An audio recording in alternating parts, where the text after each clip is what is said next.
Put themselves in a position right down there to the end, and then have it kind of wham bam, the one play by them, and then 4 plays by us, and the game's over. I don't think it actually quite set in.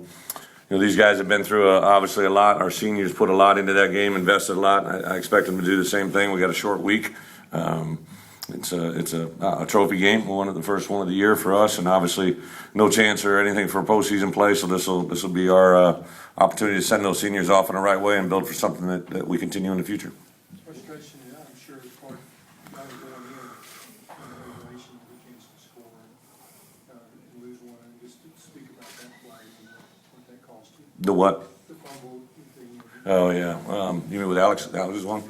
Again, we talked about it all week. The part that we tried to stress during the course of our preparation is, when in a weather condition like that, that ball becomes slick. It becomes a little bit more loose, and obviously that one, and then we didn't get harmed by it, but the one with the kickoff return right before that was going to give them, and obviously we did a nice job of taking the ball away right before the half. But in games like this, it's so critical.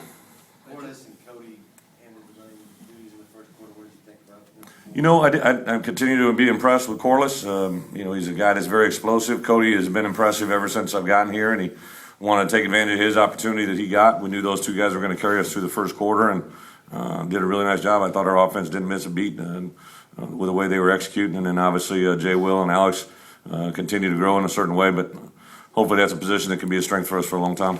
Those two guys didn't play in the first quarter because they looked late for the team. No, late for the lift. During the week, during this week of preparation here, just had a lot of reoccurring issues. Guys just being a little bit late for things. Needed to make a stand and let everybody know where we're going to do things for us to get to where we want to be. Details matter. Coach, they had a lot of success with the pass down the middle in front of the safeties, behind the linebackers. Can you talk about that? Why that was so successful? Yeah, they did a nice job of a hard run fake right over the middle of the formation, which obviously sucks the linebackers up and creates a weak spot between the linebackers and the safeties over top. We took it away a little bit more in the second half, playing some cover 3 and some middle safety, and not being so predictable in those situations. How about the play? Yeah, Will, obviously we got him involved in there a little bit. Tevin, unfortunately, because of what happened last night, he had actually responded very, very well since that last game. Had 2 weeks of practice that were his best since I've been here, so I was kind of excited to watch him play, but unfortunately, his situation took a priority. DJ Dean continues to impress us. We think he's very aggressive. Think he's got a bright future in front of him. Jared Collins, he's obviously just a little bit light in the tail, so some of those tackles really become difficult for him to get it down. He needs a big offseason of strength and conditioning. And then I thought Will, when he did get called upon, came in there and did some nice things. Braylon didn't play. Was that just did not play, or was there something going on? No, Braylon in the last game had dinged up a shoulder. He was a little bit late, so him three. It was Alex, Jay, Will, and him. We knew we weren't going to play in the first quarter, but it was just basically because of his health and game plan. Brett, are you surprised at this point in the season or where you are? I think you'd be in a different spot as far as the mistakes that are being made and what guys are either not responding the way you thought they might. No, I not surprised. I'm frustrated, yeah, but there's I had no idea, the growth that we were going to have to take to get to where we need to be, and it's just unfortunately taking longer than we want. All of you want, all of my coaches, all of our players, all of our fans.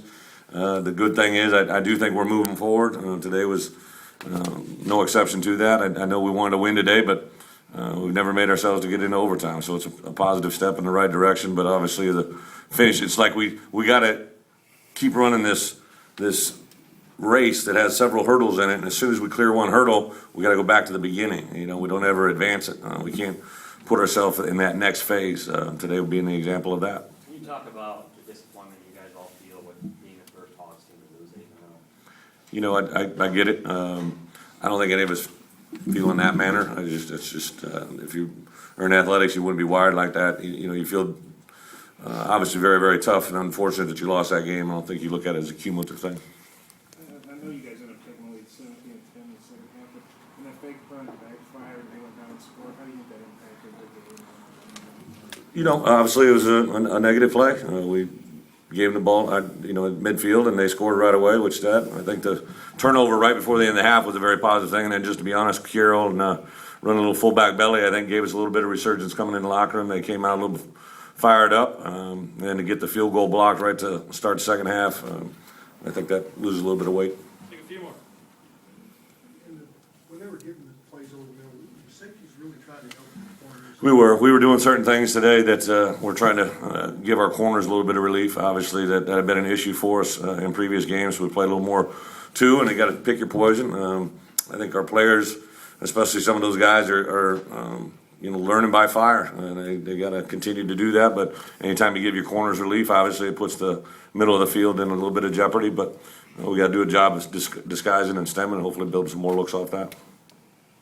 Talk about Brandon's performance. BA, again, as he grows, as he begins to move forward, I think his health isn't even a question anymore. So I know he practiced with some confidence. It was a little windy out there, so I get it. They were having some difficulty with some of those longer throws, but he's a quarterback that gets better with his opportunities and is going to be a kid that I think gets rewarded. I'd love for it to be next Saturday, but it's going to be in the short-term future. Last one. 2 rushing touchdowns by receivers on the end round. Something that you saw in their defense or something? Well, we've been doing it. Obviously, I would say the last half of the season, we're getting a little bit better looks at with our inside zone looks and some of our inside runs. It puts a strain on the back end.